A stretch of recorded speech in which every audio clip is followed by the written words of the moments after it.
And today we have an interview with Olivia Ikey from Uvagut, who is actually located here in Montreal.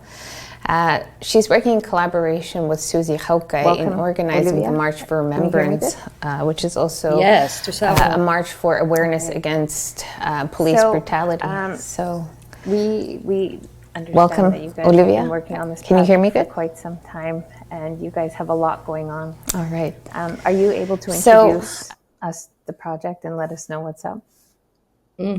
So my name's Olivia Ikey. I'm working with my friend Susie Hauke. We're both from Uvagut. Susie and I have been advocating for Inuit for many, many years on different aspects of life, culture, and what we're working on right now really is about justice for Inuit. Unfortunately, we're in a different system than Inuit would appreciate. So we're trying to fight for justice in the Halonak system, in the southern system, by also implicating Inuit ways of justice. So Susie and I are organizing a Nunavik-wide march where we are asking Inuit all across Nunavik to walk with us in remembrance of those that we have lost, and also saying we didn't forget. We are still waiting for investigations to be brought back to us. So November 4 is we're marching all across Nunavik, 14 communities we're hoping. And this is all being done. We're figuring it out as we go. We're making it happen as it goes. Community members are volunteering to help us with what they can.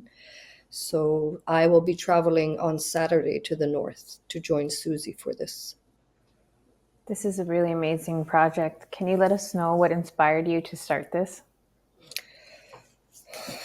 What inspired? It's not so much of being inspired, it's more of, we're tired of being ignored. Like Uvagut TV is such an amazing platform for Inuit voices to be heard, and we had to fight for this. So we're fighting for our voices to be heard. There's families, November 4 is not the only shooting that we know about in Nunavik. This has happened many, many years before, and hopefully we can prevent it from happening many years to come.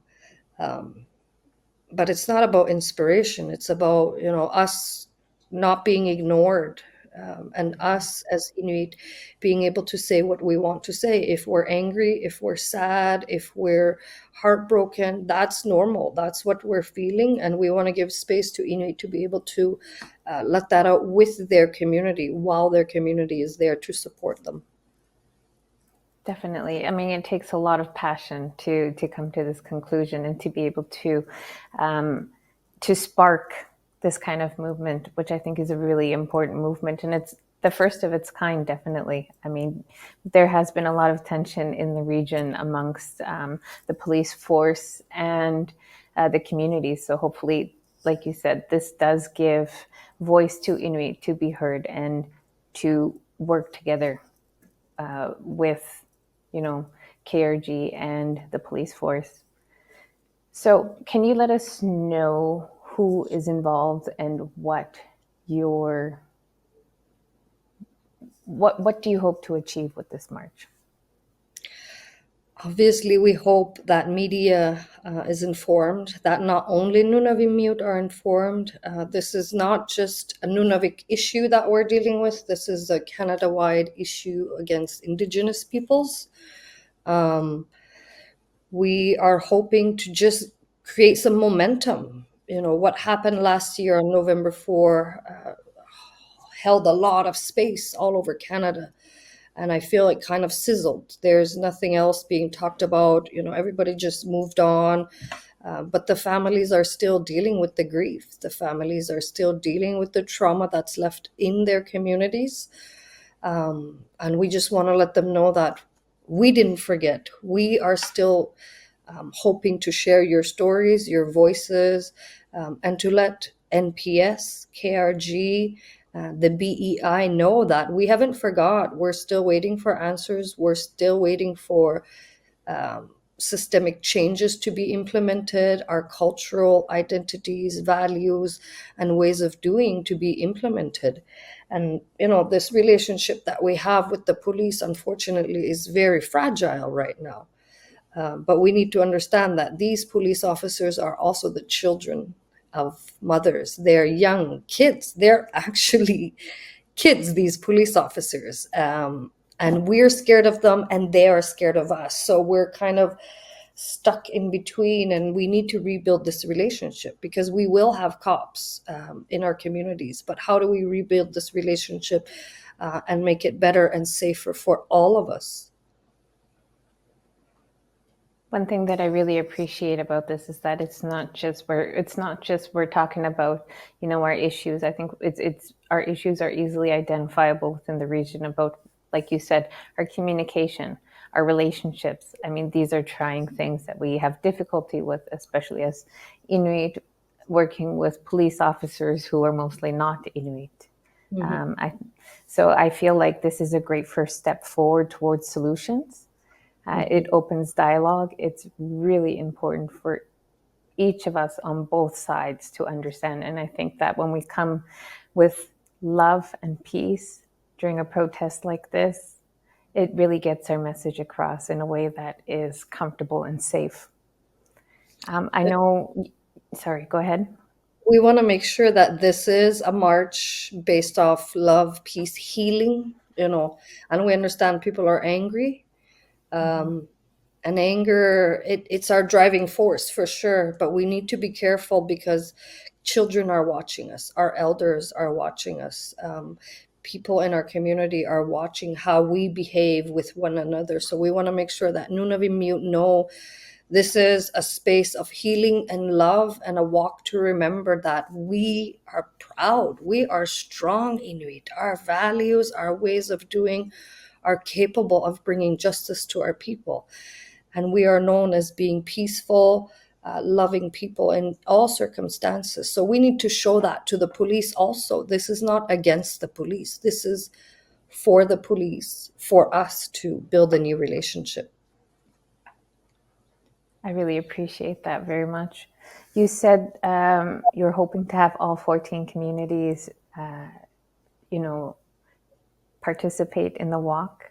Can you tell me a little bit more about how you've been recruiting different community members to help advocate and to help you organize? We're winging it, literally. We're using social media. We don't have a single cent towards this. We just wanted to make noise, and we wanted to make sure that people also got to share their voice. So Susie and I have been working with whoever will help us. We've created a Facebook event. We have people in most communities that are willing to just lead the walk, hold the poster while we're walking. We don't need any fancy speeches, any fancy people that have tremendous knowledge, but just people that want to make a difference in that. Even if they want to walk silently with their community, that's what we're looking for. We have 11 out of 14 communities that have at least one volunteer. We haven't gotten Akulivik, Kangak, and Huaktak. These communities, we don't have any volunteers, but we also sent a box of supplies up. So poster making supplies, a banner. So if that morning somebody decides they're brave enough to lead the march, they can do that. So it's really people out of their hearts who really want to make sure that we're not forgotten, that these things don't happen again in the future, and that we create safe communities for all of us. I really agree with you that, the goal of all of this is really for safer communities, for safe communication, for us to stand together in solidarity, not just for Nunavik, but like you mentioned, for all Indigenous people, because this police brutality against Indigenous people is a very real thing. And we don't want any police force to be scared of any of us Indigenous people. I think if they really understand, if they take the time to understand, it's that, we're here, and some of us are hurting, and we need different approaches that are more culturally relevant to what we're going through instead of police force. So I really appreciate the whole awareness against police brutality, because police brutality against Indigenous people is also just going against our culture. So is there anything that you would like to share with our viewers today? Well, I want to share, Inuit Pisitial overall. We're amazing people. We're strong. We're resilient. And I think, we don't see that, and we haven't seen that in ourselves for a long time because of history, because of colonization, because of attempted assimilation. All of these different things have really broke our souls. But I think we're waking up. We're waking the giants. We're coming back with pride. We're using our language. We're using our cultural ways to do better. But also, we live in 2025. It's going to be 2026. We're part of the regular world. So how do we manage both of these ways of being, and going back to culture and going back to that simplicity? Inuit we're known as quiet, humble people, and we are quiet, humble people. But we also face a lot of struggles that we need to let the world know, and to get that support, because there is support out there. Sometimes it's hard to find. Sometimes it's not available in our language, available in our communities. But how can we reach out? These are things that we're trying to implicate in our communities, in our systems. The healthcare system, the justice system, the education system has all been implemented from the South.